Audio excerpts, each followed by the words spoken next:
कोशिश करेंगे कि यहाँ पर एक लीडरशिप बने, सही तरीके से एक इंडिपेंडेंट मुस्लिम अल्पसंख्यक समाज की एक पॉलिटिकल लीडरशिप बने, क्योंकि बरसों से यहाँ पर जो लोग जीत कर आ रहे हैं वो तो जीत तो जरूर रहे हैं, मगर डेवलपमेंट या फिर नाइंसाफी के खिलाफ जो आवाज उठाना, जो नाइंसाफी के खिलाफ लड़ना, वो नहीं कर पा रहे हैं।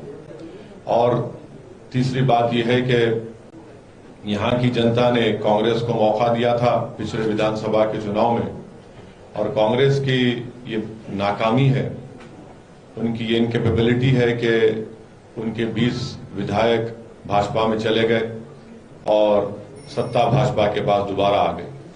तो आज उत्तर मध्य प्रदेश में जनता में एक गुस्सा भी है और कांग्रेस के खिलाफ एक ये भी है कि कॉन्फिडेंस नहीं है। इससे हटकर दूसरी बात जो मैं आपके सामने रखना चाह रहा हूं वो है कि मोदी सरकार ने जो अग्निवीर की जो पॉलिसी का ऐलान किया, हमारी पार्टी ने उसकी मुखालिफत की, और हम आज फिर से वही बात आपके सामने दोहरा रहे हैं कि ये देश के हित में नहीं है, मुल्क के मफाद में नहीं है। ये मुल्क की सिक्योरिटी के एंगल से देखा जाए तो बहुत नुकसानदेह साबित होगा, क्योंकि ये जो अग्निवीर की जो पॉलिसी है, जो 45,000 के करीब 4 साल की टूर ऑफ ड्यूटी के लिए जिन लोगों को लिया जाएगा, वो उस जो प्रोफेशन है आर्मी का, नेवी का, एयरफोर्स का, एक ऑनरेबल प्रोफेशन है। वो एक स्टेटस और एक सोसाइटी में एक पोजीशन दिलाता है लोगों को, मगर देश की भाजपा की सरकार, प्रधानमंत्री नरेंद्र मोदी ने उसका एक एम्प्लॉयमेंट जनरेशन स्कीम बना दिया। इसीलिए आज आप देख रहे हैं कि गवर्नमेंट ऑफ इंडिया की तरफ से आज एक प्रेस नोट आया कि करीब 1 करोड़ या 80 लाख के करीब या कुछ नंबर दिया गया है, अगर मैं गलत नहीं कह रहा हूं, तो इतने लोगों ने अप्लाई किया है। सवाल यह है कि हमारे पास 1 लाख वैकेंसी है, और उस 1 लाख वैकेंसी को ना तो हम पूर्ण कर रहे हैं, ना उसको उसमें फुलफिल कर रहे हैं। सिर्फ 44,000 या 45,000 करीब करेंगे, और वो भी 4 साल के लिए। इस बात को समझने की जरूरत है कि ये एक ऑनरेबल प्रोफेशन है। दूसरा यह है कि आप ना उनको डीए देंगे, ना उनको आप दूसरे सिपाहियों की तरह साल में 2 महीने की छुट्टी उनको मिलेगी, ना उनको ग्रेजुएटी मिलेगी, ना उनको पेंशन मिलेगा, ना मेडिकल इंश्योरेंस मिलेगा, ना उनके बच्चों को शिक्षा की कोई सहूलत मिलेगी। और जबकि हमारी फौज करीब 6 बटालियन चीन के खिलाफ खड़ी हुई है, लद्दाख में, हॉट स्प्रिंग में, गलवान में, डेप्सांग में। यहां पर चीन भारत की 1000 स्क्वायर किलोमीटर पर कब्जा करके बैठा है, और हमारे देश के प्रधानमंत्री चीन का नाम लेने से डरते हैं। और आज से 2 दिन पहले हिंदू अखबार में यह खबर छपी कि चीन जिस मुकामात पर कब्जा करके बैठा है, या जहां उनका मुकाम है, वहां पर वो अपने एयर स्ट्रिप बना रहा है, वहां पर अपने आर्टिलरी को मजबूत कर रहा है। और बड़े अफसोस के साथ कहना पड़ता है कि देश के प्रधानमंत्री ब्रिक्स समिट में शिरकत करते हैं, वहां के चीन के शी जिनपिंग के साथ उसमें समिट में शिरकत करते हैं, और नतीजा ये निकलता है कि चीन ना तो हमको उन जमीन पर जहां पर हम पहले पेट्रोलिंग करते थे, ना पेट्रोलिंग करने की हमको इजाजत है। और बड़ी अफसोस की बात यह है कि पार्लियामेंट में भी मोदी सरकार इस पर डिबेट नहीं करना चाहती, जो 1000 स्क्वायर किलोमीटर पर चीन भारत की जमीन पर बैठा है। एक और इशू जो मैं आपके सामने रखना चाहूंगा वो है कि जो ऑल्ट न्यूज, जो फैक्ट चेकर के मोहम्मद जुबैर को जिस तरीके से दिल्ली पुलिस ने गिरफ्तार किया, वो सरासर गलत है। बल्कि मैं कहूंगा कि आपने धोखा देकर एक केस में जो ऑलरेडी पुलिस ने उनको नोटिस दी थी, उस केस में कोर्ट ने उनकी गिरफ्तारी पर स्टे दिया था, उनको आप दूसरे केस में अरेस्ट करते हैं, 41 सीआरपीसी की नोटिस भी नहीं देते। और हैरत अंगेज बात यह है कि जो केस में मोहम्मद जुबैर को अरेस्ट किया गया, वो उनका 2018 का ट्वीट था, और 2021 में एक ट्विटर हैंडल क्रिएट होता है और वो कंप्लेन करते हैं। और फिर बाद में मालूम हुआ कि वो एक किसी हिंदी पिक्चर में वो पिक्चराइज किया गया था वो सीन। तो अब ये मुझे समझ में नहीं आ रहा कि दिल्ली पुलिस क्या उस पिक्चर को जो सेंट्रल बोर्ड सर्टिफिकेट ने सर्टिफिकेट दिया उनको भी अरेस्ट करेंगे क्या जो पिक्चर बनाने वाले जो आज भी लोग हैं उनको अरेस्ट करेंगे क्या? फारूक शेख तो जिंदा नहीं है और उसके प्रोड्यूसर ऋषिकेश मुखर्जी साहब भी जिंदा नहीं है, तो जो लोग जिंदा उनको भी अरेस्ट करेंगे क्या? तो ये हम मोहम्मद जुबैर का जो अरेस्ट हुआ वो गलत हुआ है।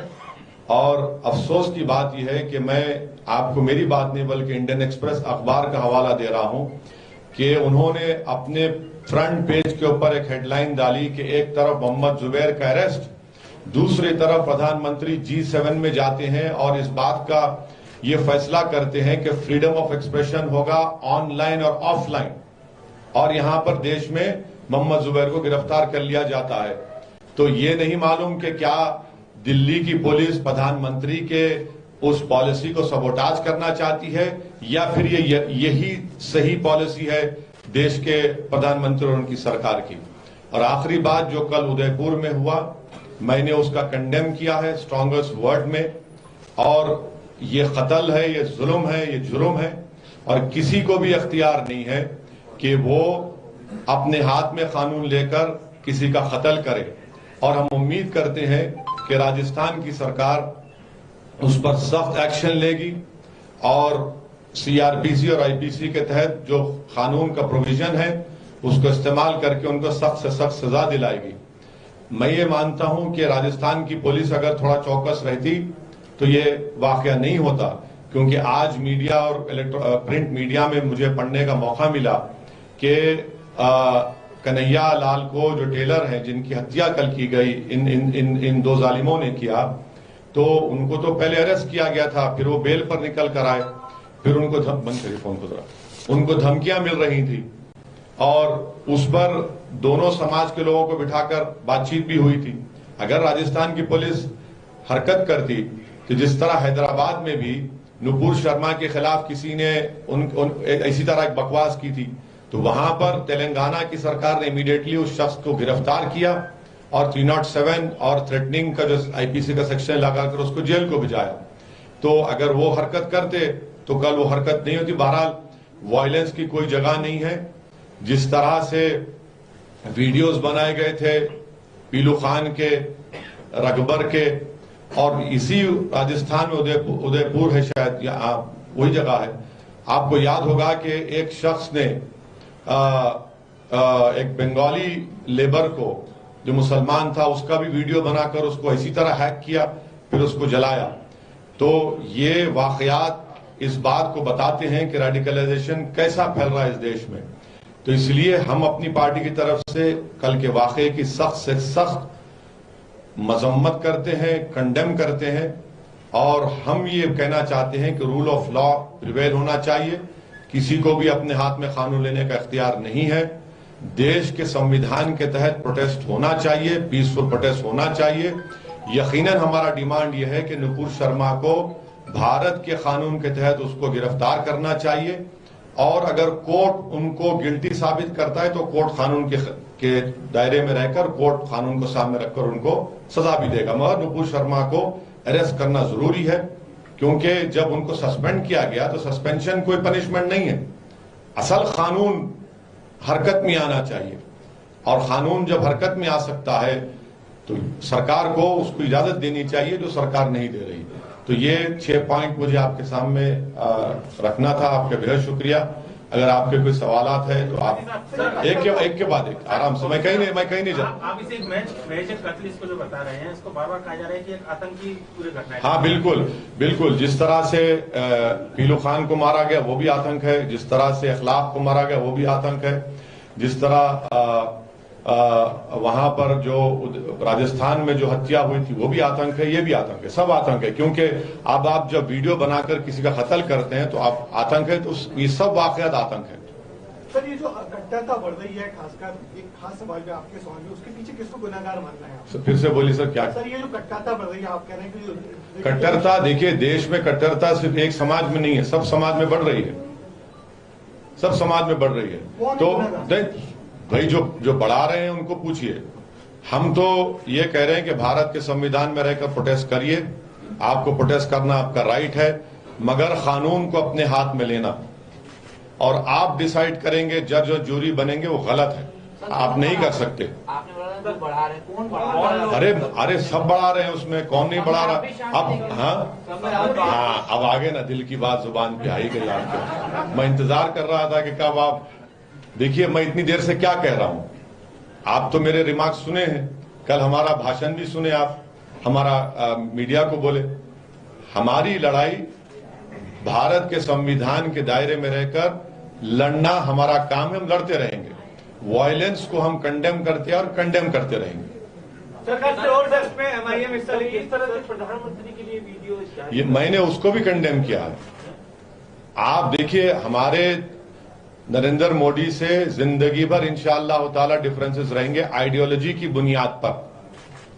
दो समंदर के किनारे एक जगह जमा नहीं हो सकते, मगर इसका हरगिज मतलब ये नहीं है कि आप देश के प्रधानमंत्री को धमकी देंगे।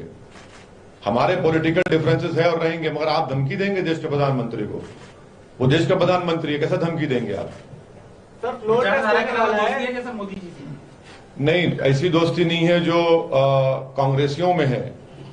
फ्लोर टेस्ट है, उसमें MIM महाराष्ट्र में कल हिस्सा लेगी। हाँ, उस बारे में हमारे पार्टी फैसला करेगी। अभी तो देखिए, अभी मीडिया से मालूम हुआ कि सेना वाले सुप्रीम कोर्ट गए हैं, तो देखते हैं, अगर होगा तो हमको फैसला लेना है, लेकर बताएंगे। सर आप जहाँ भी जाते हैं, हाँ, वहाँ कांग्रेस के वोट काटते हैं, सब बीजेपी का कहना है, वो उनका ये हाँ, इसीलिए नहीं ये देखिए, ओवैसी साहब जहाँ भी जाते हैं भारतीय जनता पार्टी को फायदा होता है। बिल्कुल, इसीलिए साध्वी प्रज्ञा ठाकुर मेरी वजह से जीती। 20 विधायक भाग गए, सिंधिया साहब मोदी साहब के साथ बैठकर चाय पी रहे हैं, मेरी वजह से।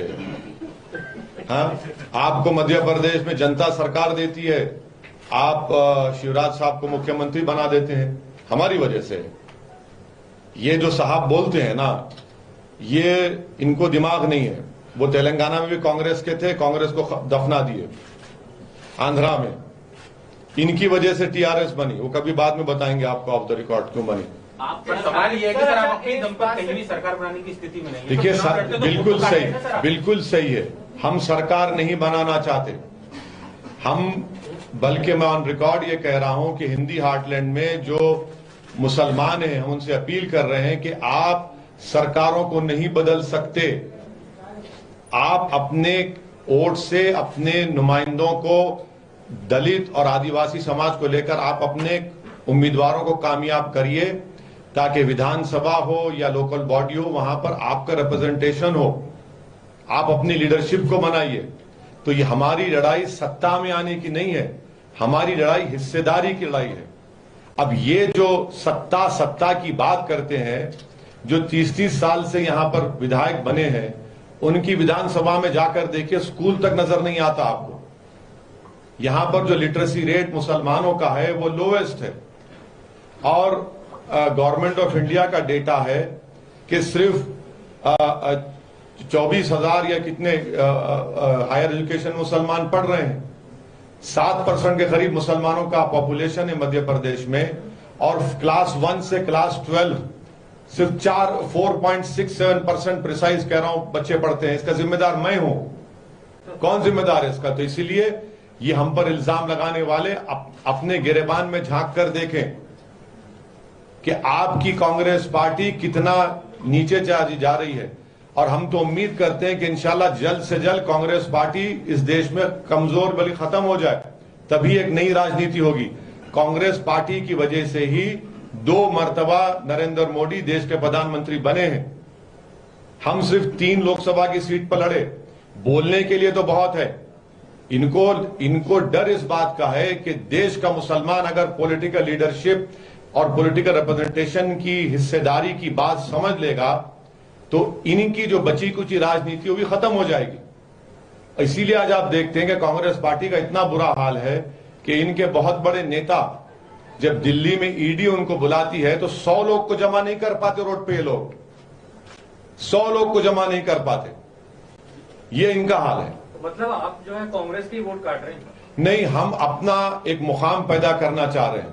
लड़ाई अगर बीजेपी से हाँ, भाजपा से भी लड़ाई है, क्यों नहीं है? तो अपोजिशन को सपोर्ट कीजिए सर। क्यों? अगर बीजेपी से हाँ, लड़ाई है। आप कांग्रेस के स्पोक्स पर्सन है तो बात करा दीजिए। मैं तो पत्रकार हूं। नहीं, आप ऐसा बात करें, कांग्रेस के स्पोक्स पर्सन है आप, इतनी आपको ना, अरे आप ये तो बहुत आसान है आरोप लगाना।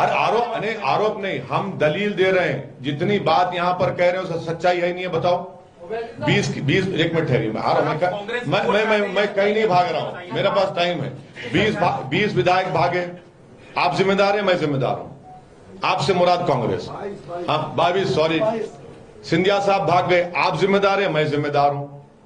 सर लेकिन प्रैक्टिकली नहीं, प्रैक्टिकली नहीं, फैक्ट। ये माना जाता है कि जो बीजेपी की सरकार है मध्य प्रदेश में बीजेपी। हाँ, तो इसका आपने वादा लिया था मुसलमानों से कि आप हमको वोट डालिए, हम मध्य प्रदेश में भाजपा को रोकेंगे। ना सिर्फ मुसलमान बल्कि दीगर समाज के लोगों ने भाजपा को रोकने के लिए वोट दिया ना, आप उनको ही धोखा दे दिए। कौन जिम्मेदार है? मैं जिम्मेदार हूं उसका, या लोग मेरे से मिलकर गुलाब जामुन मेरा खाकर भाजपा में गए? आप बताइए। आप में इनकेपेबिलिटी है, इनकेपेसिटी है। अगर आप सिंधिया साहब को राज्यसभा दे देते तो क्या नुकसान होता था आपका? मगर आप जाना चाहते थे। आज जो पूछ लिए मत। इसके लिए क्या वजह है, कौन जिम्मेदार है? अरे इसके लिए देखिए, आप पहले अपने घर को मजबूत करिए। आप अपने घर को मजबूत नहीं कर रहे। आप महाराष्ट्र की बात कर रहे हैं, महाराष्ट्र में आपने स्पीकर क्यों नहीं बनाया? स्पीकर बना देते ना, आप स्पीकर बना देते, आप डिप्टी स्पीकर पर चला रहे हैं। अब अच्छा आपने सवाल किया, अब शिवसेना के लोग भागे, मैं जिम्मेदार हूं क्या उसका? आप बताइए। हर चीज का हमारे गले में डालते हैं। अब कल मुर्गी बांग नहीं देगी, कल भैंस दूध नहीं देंगी, वो इसी जिम्मेदार है। ये तो कोई बात तो नहीं है ना। ओवैसी साहब, आपने उदयपुर की घटना को कंडेम किया, एक मिनट आपने जो उदयपुर की घटना उसको कंडेम किया है। अब आप क्या उससे जो बीभत्स घटना हुई है जितना सभी देश उसको कंडेम कर रहा है, आपको कंडेम किया, उसका प्रेसिडेंट किया है कि आप फांसी की मांग करेंगे? दूसरा, आपके जो लीडर है इम्तियाज अली, सुनिए, आप एक बात देखिए, आप गलत सवाल कर रहे हैं। मैं बड़ी माजरत से आपसे अर्ज कर रहा हूं। इम्तियाज जलील साहब ने जो बात कही है, आपको मैं इंडियन एक्सप्रेस के जनाब जीशान शेख की रिपोर्ट पढ़ी है, जिसमें इम्तियाज जलील साहब ने ये कहा कि ये हो ही नहीं सकता, भारत एक बनाना रिपब्लिक नहीं है। और हमने एज ए पार्टी प्रेसिडेंट हमने कहा कि नुपुर शर्मा को भारत के कानून के तहत अरेस्ट करना चाहिए, और कोर्ट कानून के तहत अगर सजा देगा तो सजा देगा। ये हमारी पार्टी का ऑफिशियल लाइन है। और एक बात याद रखिए, ये जो दो लड़कों ने जो घिनौनी हरकत की है, क्या इनकी ताईद में कोई जुलूस निकाला? क्या इनकी ताईद में कोई आ रहा है? कोई नहीं आ रहा है। जितने मुसलमानों के बड़े बड़े ऑर्गेनाइजेशंस हैं, सुन तो लीजिए। अरे आप इतना बेचैन क्यों हो रहे हैं? सर, नुपुर शर्मा अगर गिरफ्तार नहीं होंगी तो ऐसी घटनाएं होती रहेंगी क्या? मैं कह रहा हूं क्या? मैं कह रहा हूं क्या? बार बार नुपुर शर्मा नहीं लूंगा नाम, मैं क्यों ना लूं? कोई पाबंदी है क्या? सिटेशन लगा देंगे मुझ पर, है? क्यों नहीं होगा? जब आप मोहम्मद जुबैर को गिरफ्तार कर सकते हैं। हम ये कह रहे हैं कि आप सस्पेंशन पनिशमेंट नहीं है, कानून को एक्टिव करिए ना। कानून है ना, कानून को आप इस्तेमाल करिए। आप क्यों बचा रहे हैं उनको? सरकार बचा रही है, मोदी सरकार उनको।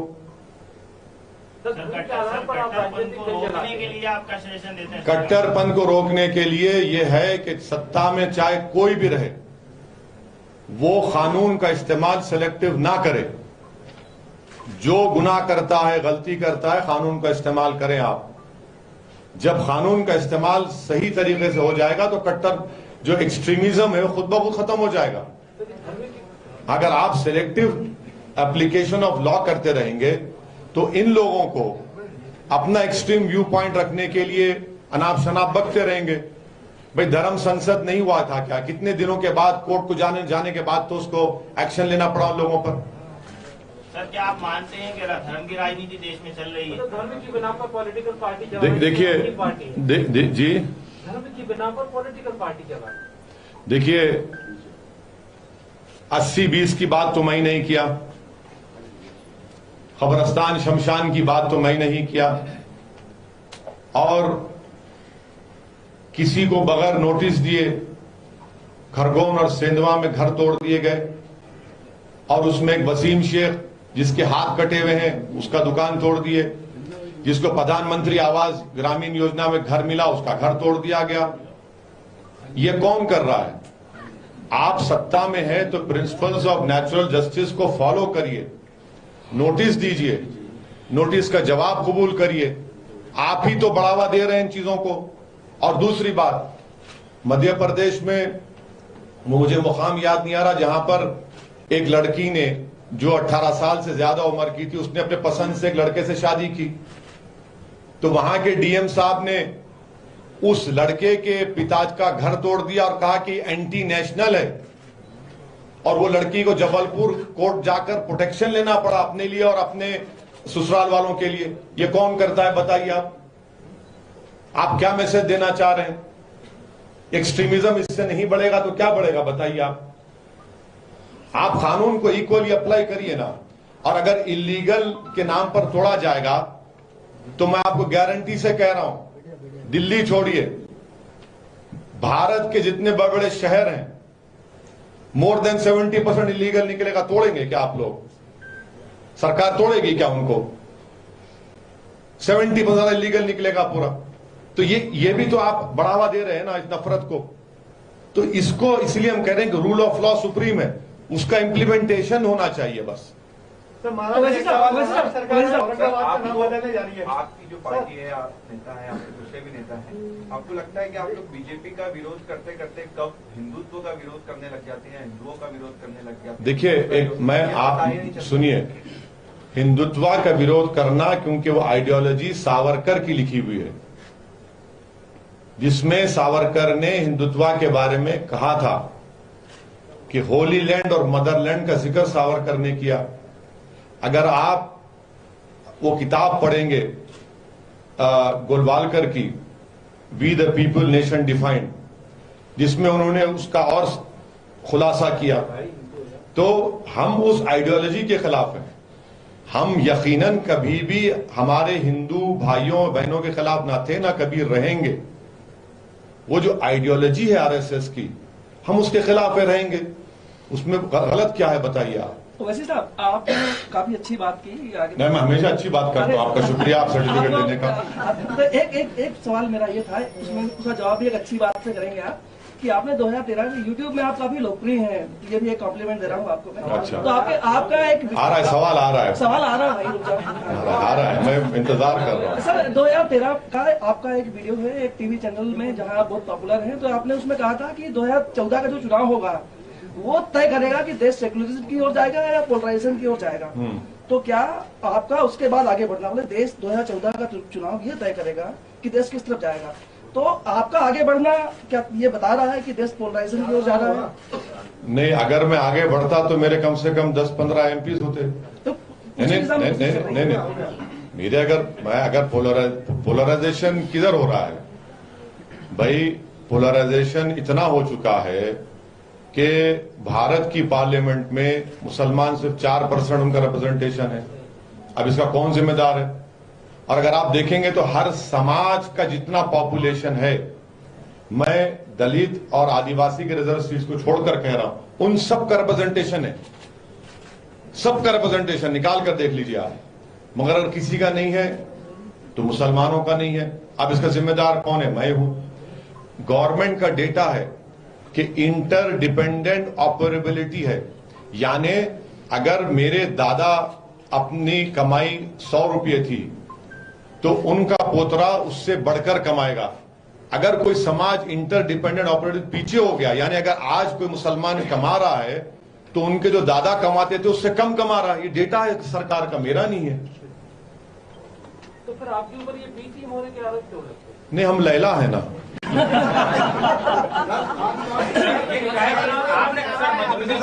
अभी जो नहीं पूछे उनको पूछ लें।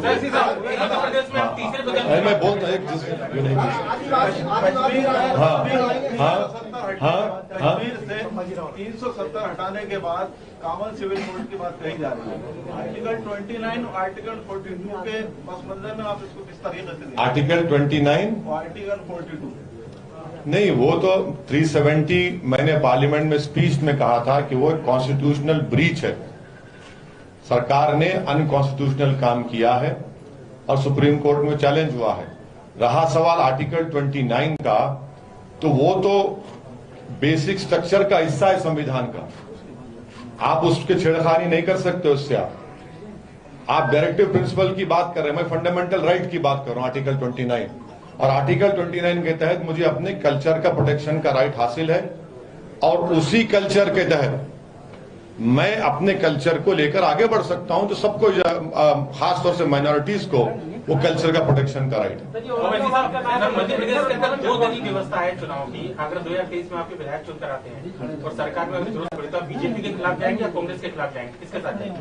ऐसा है ना सर, जब शादी हो जाती है उसके बाद जब आप सोचते हैं कि अगर बेटा होगा तो नाम अब्दुल्ला रखूंगा, बेटी होगी तो नाम फातिमा रखूंगा। तो अभी तो इतना जल्दी क्यों कर रहे हैं? ठहरिए, अभी तो 22 में है। अरे आप यकीनन आपको बोलेंगे इंशाल्लाह। फिक्र अरे आप, हम देखिए, हाँ, अरे ठहर जाइए ना, आपको बताएंगे। फिर आएंगे भोपाल को, आपसे मिल लेंगे, बता देंगे आपको। हाँ, कल से फोन लगा रहे हैं, मुलाकात होगी सर। आपसे मुलाकात तो हो गई ना। विधानसभा में तो उतारेंगे। हाँ बिल्कुल उतारे, क्यों नहीं उतारे? कितनी गाली दे रहे हैं। अरे औरंगाबाद का नाम संभाजी नगर रख रही है महाराष्ट्र। सुनिए, एक बात सुनिए, उनको फ्लोर टेस्ट करना है। अब वो तो नंबर लाओ, वही नंबर नहीं है तुम्हारे पास, तुम नाम बदलने जा रहे।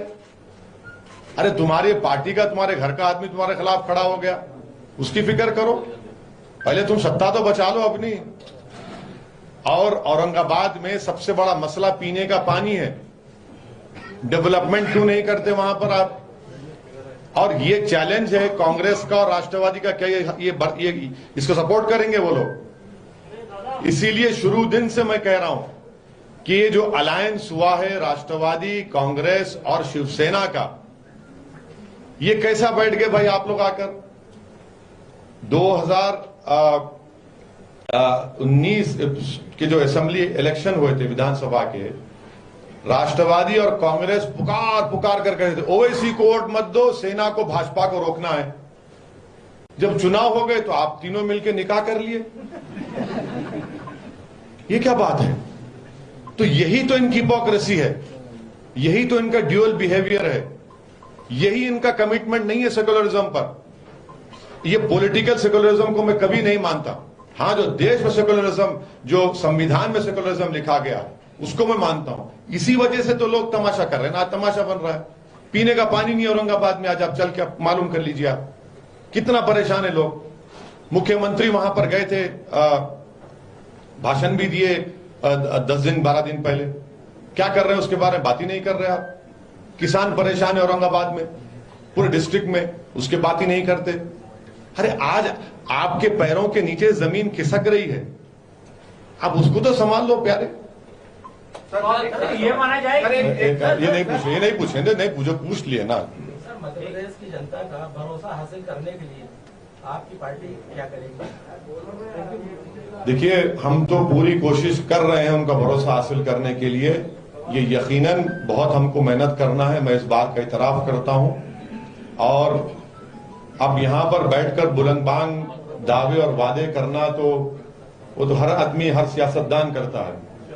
मगर हमको जब मौका मिलेगा इंशाअल्लाह ताला हम काम करके दिखाएंगे। लंबी सर मुकम्मल कर रहे हैं दीजिए ना, कहाँ जा रहे हैं? अरे ले लेंगे भाई, हम लेफ्ट की तरफ भी देख लें, राइट तो है ही। तो हाँ, आप तो मिडिल में है, आप तो मिडिल में है, हम भी मिडिल में है। बोलिए, आप बोलिए। हाँ, हम मिडिल हैं, हम जो है गोल्डन मिडल पाथ फॉलो करते हैं। एक समय था एक सवाल अभी क्या मुकम्मल करने दे रहे ही नहीं आपकी बरादरी के लोग, आप रोकिए ना उनको, दिमाग में बात आ रही है वो खींच ले रहे हैं उसको, तो अब बोल दिए अब उसका खत्म। शिवराज जी का एक बार भी नाम नहीं लिया, कमलनाथ जी का 2 बार नाम लिया। हम मामा बोले ना, कल भाषण में बोले हम, देखिए नहीं देखिए, अरे भाई आप क्यों हमारे मुंह में अल्फाज डालते हैं?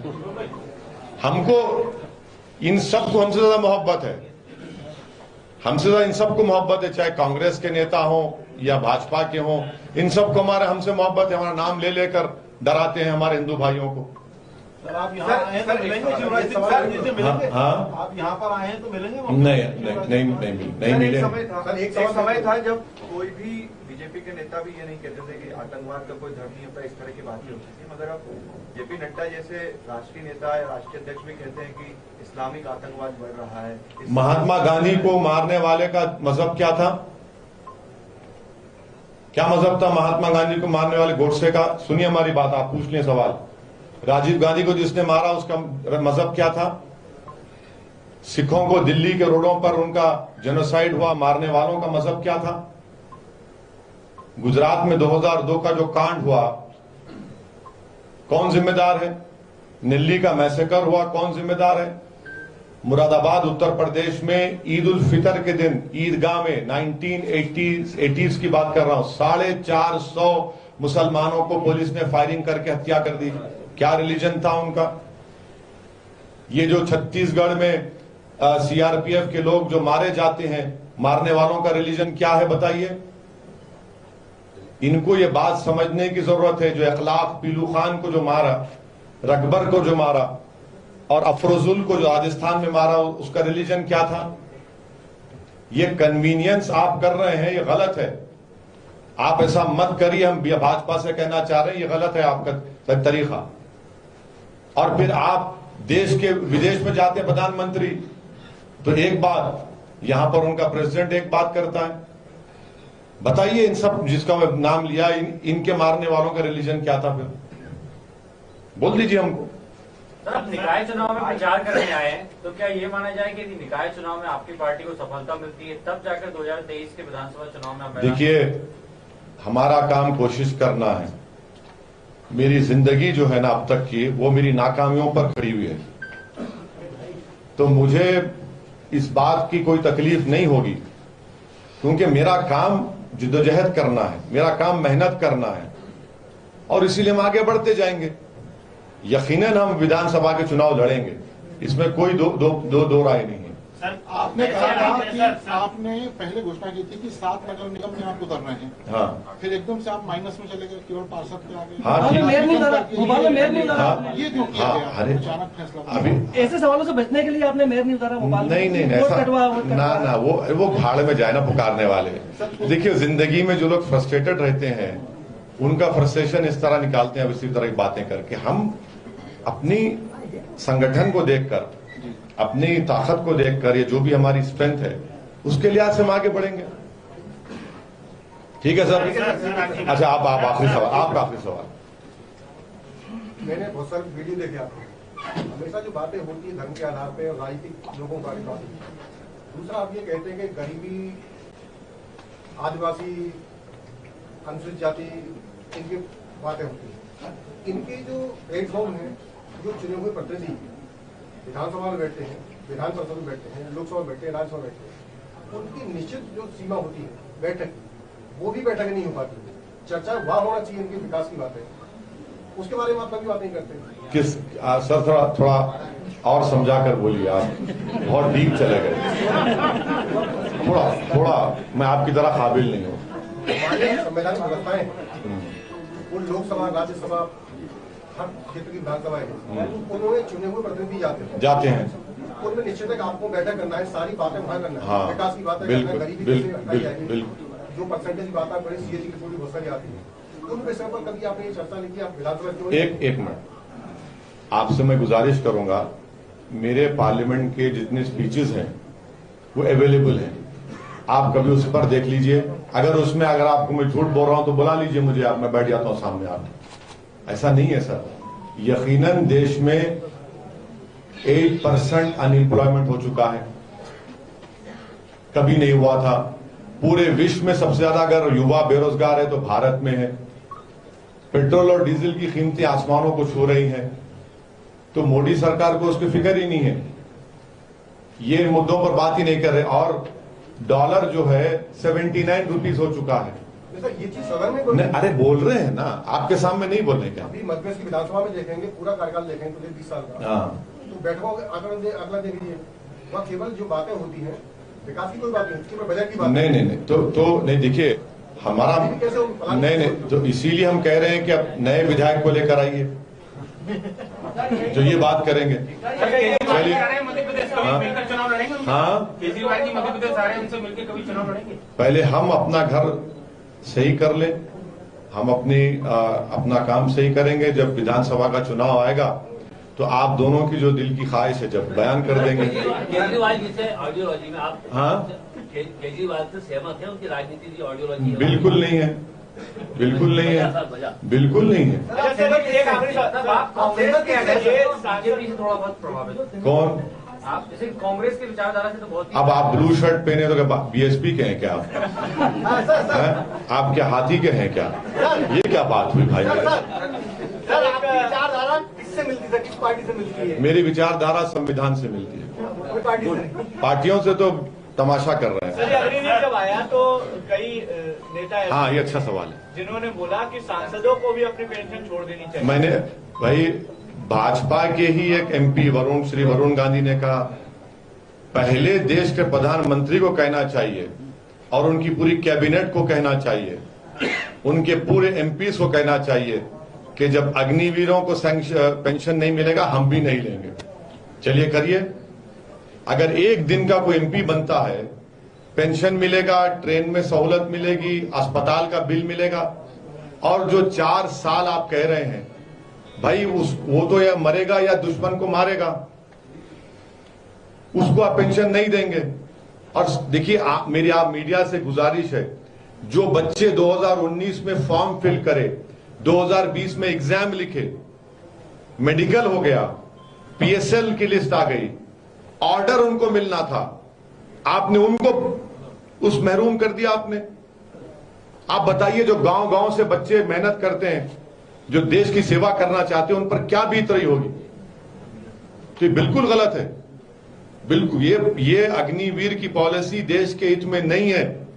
जब चीन सामने खड़ा हुआ है, पाकिस्तान से आतंकवादी आज भी आ रहे हैं, चाहे पंजाब में हो चाहे कश्मीर में हो। हम आज भी देख रहे हैं कि कश्मीर में पंडितों को मारा जा रहा है, कश्मीर में पंडित भाग के जाना चाह रहा है, आतंकवादी रोज कत्ल कर रहे हैं। तो ऐसे माहौल में इस तरह का, अच्छा और एक बात सुनिए, जब कोई आर्मी में जाएगा, आप कह रहे हैं कि अग्निवीर रहेंगे, जो ऑलरेडी जो फौजी है 2 पैसा रहेंगे मेरे भाई। एक को तो पूरा डीए मिलेगा, ग्रेजुएटी मिलेगी, पेंशन मिलेगा, मेडिकल मिलेगा, बच्चों को स्कूल मिलेगा, और दूसरे को कुछ नहीं मिलेगा।